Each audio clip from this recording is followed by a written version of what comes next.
போட்டிருக்கோம், அதையும் நீங்கள் போய் பார்த்துக்கலாம். சரி வாங்க எப்படி பண்ணுறது பார்க்கலாம். கடாயில் கொஞ்சமாக எண்ணெய் ஊற்றிக்கலாம். ஊற்றின கடாயில் சோம்பு போட்டுடலாம். 1 ஸ்பூன் சோம்பு, தனியா போட்டுடலாம். தனியா போட்டுக்குங்க, போட்டுடலாம். மிளகு போட்டுடலாம். அதுக்கப்புறம் நம்ம வச்சிருக்க காஞ்ச மிளகாய் போட்டுடலாம். பூண்டு போட்டுடலாம். இஞ்சி போட்டுடலாம்.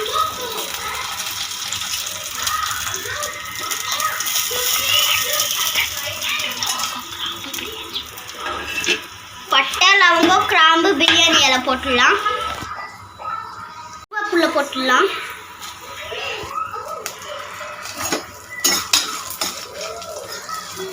கொஞ்சம் வதங்கணும். தேங்காய் போட்டு நல்லா வறுத்துடலாம். இந்தமாரி வறுத்து அரைச்சி சால்னால போட்டு சாப்பிட்டு பாருங்க, ரொம்பவே டேஸ்டாக இருக்கும். இப்போ நம்ம இதை அரைச்சிடலாம். வறுத்தாச்சு. ஒரு கடாயில் எண்ணெய் ஊற்றிட்டு சோம்பு 1 ஸ்பூன் போட்டுடலாம்.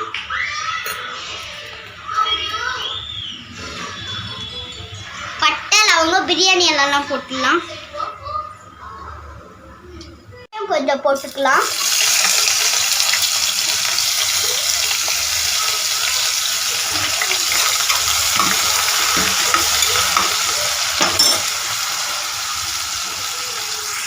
பச்சை மிளகாய் போட்டுடலாம் 2. நல்லா வதக்கி விட்டுடலாம். இந்த அளவுக்கு வதங்கியாச்சு, எல்லாமே வதங்கியாச்சு. இப்போ இஞ்சி பூண்டு பேஸ்ட் போட்டுடலாம்.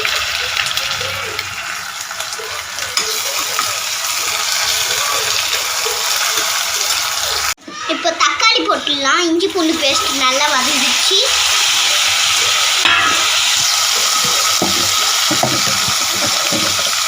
உப்பு போட்டுடலாம். மஞ்சள் தூள் கொஞ்சமாக போட்டுக்கலாம். எல்லாம் சேர்ந்து வதக்கி விட்டுலாம்.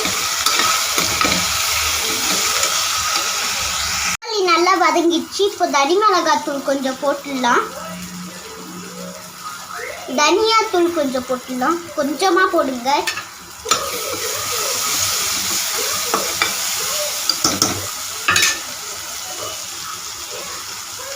தண்ணி ஊற்றி கொஞ்சம் வேக வச்சிடலாம். தக்காளி நல்லா கிரேவி மாதிரி வதங்கிடுச்சு. இப்போ நம்ம சிக்கன் போட்டுடலாம். தோல் எலும்பெல்லாம் போட்டால் தான் நல்லா டேஸ்ட்டாக இருக்கும். போட்டுடலாம்.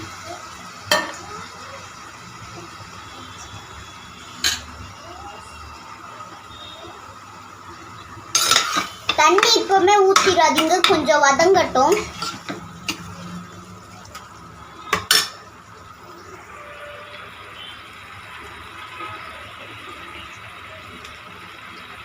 தோல் எலும்பு தான் டேஸ்டாக இருக்குன்னு தோல் எலும்பெல்லாம் போடுங்க. சிக்கன் கொஞ்சம் வெந்துருச்சு. இன்னும் கொஞ்சம் தண்ணி சேர்த்து வேக வச்சிடலாம்.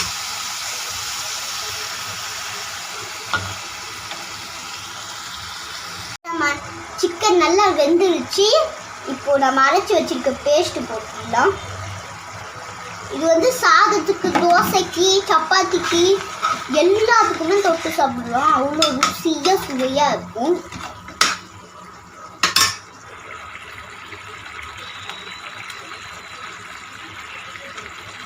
இது கொஞ்சம் கொதிக்கட்டும். கொதிச்சு மசாலா வேகட்டும். தண்ணி எவ்வளோ தேவையோ அவ்வளோ சேர்த்துடலாம். 5 நிமிஷம் கொதிக்கட்டும். நல்லா ரெடி ஆயிடுச்சு. இப்போ வாசனைக்காக கொஞ்சம் அப்படியே தூவிடலாம் மல்லி இலைய. எப்படி கொதிக்க கொதிக்க சூப்பராக ரெடி ஆகிருக்கு பாருங்க. ஓகே, இப்போ நம்ம இறக்கிடலாம். பாருங்க, நம்மளோட சுவையான சால்னா ரெடி ஆயிடுச்சு. இது வந்து சப்பாத்திக்கு, தோசைக்கு, ஏன் சாப்பாடுக்கு கூட தொட்டு சாப்பிடலாம்.